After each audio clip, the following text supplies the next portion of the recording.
ক্ষমতায় গেলে যে কোনো মূল্যে দুর্নীতি বন্ধ করতে চায় বিএনপি, জানিয়েছেন দলের chairman Tarique Rahman.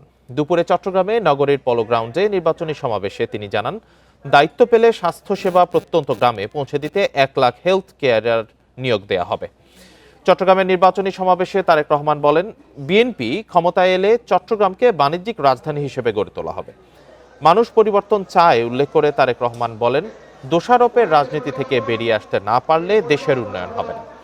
BNP chairman বলেন, ক্ষমতায় গেলে বিএনপি 1,00,000 স্বাস্থ্য সেবা কেন্দ্র স্থাপন করবে। সারা দেশে 20,000 কিলোমিটার খাল খনন করা হবে।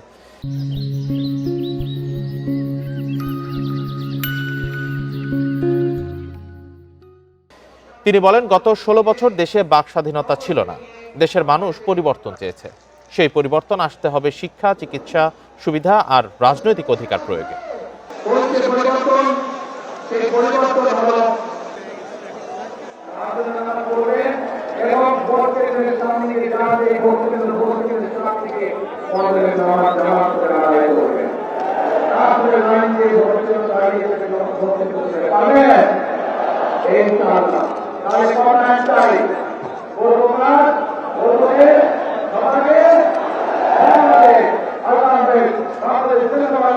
চট্টগ্রামের জনসভা শেষে ফেনীতে যাচ্ছেন তারেক রহমান। তার গাড়ি বহরে আছেন সহকর্মী মাহমুদ শরীফ। মাহমুদ শরীফ, তিনি তো এখন ফেনীর উদ্দেশ্যে যাচ্ছেন, সেখানে যে তিনি বক্তব্য রাখবেন, জনসভা রয়েছে সেখানেও। আপনি একটু জানাবেন এই সমাবেশের বিষয় কি হলো, আর এখন গাড়ি বহরে আপনি কি দেখতে পাচ্ছেন পরিস্থিতি? দেখুন, বেলা 1:30টার দিকে চট্টগ্রামের যে ঐতিহ্যবাহী পলো গ্রাউন্ড ময়দান, সেই ময়দানে বিএনপি নির্বাচনী জনসভায় বক্তব্য রেখেছেন বিএনপির চেয়ারম্যান তারেক রহমান। বক্তব্য শেষে তিনি এখন ফেনীর উদ্দেশ্যে যাত্রা করছেন। সেই গাড়িবহরে আমরা আছি। সেই গাড়িবহরে আসলে মানুষের যে উপচে পড়া ঢল, লাখো মানুষের যে উপস্থিতি ছিল, তারা আসলে তারেক রহমানকে এক নজর দেখার জন্য তার গাড়িবহর ঘিরে রেখেছে। অর্থাৎ আমরা আধা ঘন্টা সময় হতে চলল, অল্প কিছু পথ পাড়ি দিতে পেরেছি, বা তারেক রহমানের যে গাড়িবহর, সেই গাড়িবহর পাড়ি দিতে পেরেছে। আমরা এই মুহূর্তে পলোগ্রাউন্ড মাঠ থেকে বের হয়ে চট্টগ্রাম থেকে বের হয়ে ফেনীর উদ্দেশ্যে যাত্রা করছি। ফেনীতে তিনি বিকেল 4:30টার দিকে তার নির্বাচনী যে জনসভা রয়েছে সেখানে বক্তব্য দেওয়ার কথা রয়েছে, এবং সেই নির্বাচনী জনসভায় বক্তব্য দেওয়ার পর কুমিল্লাতে আরো 2টি জনসভা রয়েছে। সেই 2টি জনসভায় বক্তব্য রাখবেন বিএনপি চেয়ারম্যান তারেক রহমান। এরপর নারায়ণগঞ্জে একটি জনসভা আছে, নির্বাচনী জনসভা, সেই জনসভাতেও বক্তব্য রাখবেন তারেক রহমান।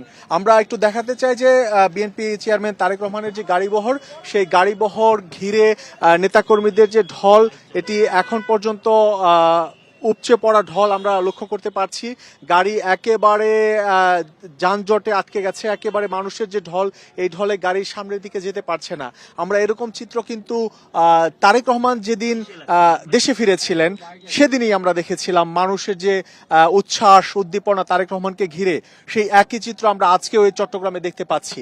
তারেক রহমান খুব অল্প সময় বক্তব্য রেখেছেন, বলা চলে লম্বা কোনো বক্তব্য রাখেননি, কিন্তু অল্প সময়ের বক্তব্যে তিনি চট্টগ্রাম মানুষের যে আশা আকাঙ্ক্ষা সব পূরণে তিনি প্রতিশ্রুতি দিয়েছেন। জলাবদ্ধতা চট্টগ্রামের অন্যতম একটি সমস্যা, সেই জলাবদ্ধতা নিরসন, অর্থাৎ অল্প বৃষ্টিতে চট্টগ্রামে জলাবদ্ধতা দেখা দেয়, মানুষের ভোগান্তি হয়, এসব ভোগান্তি দূর করার প্রতিশ্রুতি দিয়েছেন। বাণিজ্য নগরী চট্টগ্রাম, এই চট্টগ্রাম এটিকে বাণিজ্য রাজধানী হিসেবে গড়ে তোলার আহ্বান, প্রতিশ্রুতি দিয়েছেন বিএনপির চেয়ারম্যান তারেক রহমান। আমরা যে বিষয়টি লক্ষ্য করেছি, তারেক রহমান তার বক্তব্যে একটি বিষয় তুলে ধরেছেন যে সামনের দিনে ধানের শীষকে বিজয়ী করতে হবে, এবং সামনের দিনে বিজয়ী করার মধ্য দিয়ে মানুষের যে অধিকার এবং সাধারণ মানুষ যা চায় সবকিছুই বাস্তবায়ন করতে হবে। মানুষের যে ইচ্ছা আকাঙ্ক্ষা সবকিছুর প্রতিফলন করতে চায় বিএনপি, কারণ এখানে বিএনপির যে নির্বাচনী প্রতিশ্রুতি, সেই প্রতিশ্রুতি কিন্তু তারেক রহমান দিচ্ছেন। অর্থাৎ আমরা এর আগে দেখেছি তিনি সিলেট সফরে গিয়েছিলেন, সেখানেও মানুষের যে সমস্যা রয়েছে সেই সমস্যার কথা শুনেছেন, এবং এখন প্রতিটি নির্বাচনী জনসভায় তিনি যেখানে যাচ্ছেন সেখানে ওই এলাকার যে মূল সমস্যা, সেই সমস্যা পূরণের আশ্বাস দিচ্ছেন। পাশাপাশি সমগ্র বাংলাদেশকে এগিয়ে নিয়ে যাওয়া, মানুষকে আরো কর্মমুখী করা, উন্নত করার জন্য যেসব পরিকল্পনা রয়েছে সব পরিকল্পনা তুলে ধরছেন। আমরা এই মুহূর্তে তারেক রহমানের সাথে গাড়ি বহরে যাচ্ছি ফেনীর উদ্দেশ্যে, সেখানে তিনি বিকেল 4:30টার দিকে বক্তব্য রাখবেন। অনেক ধন্যবাদ মাহমুদ শরীফ। চট্টগ্রামের জনসভা শেষে ফেনীতে যাচ্ছেন তারেক রহমান, সেখানে গাড়িবহর থেকে জানাচ্ছিলেন আমাদের সহকর্মী মাহমুদ শরীফ।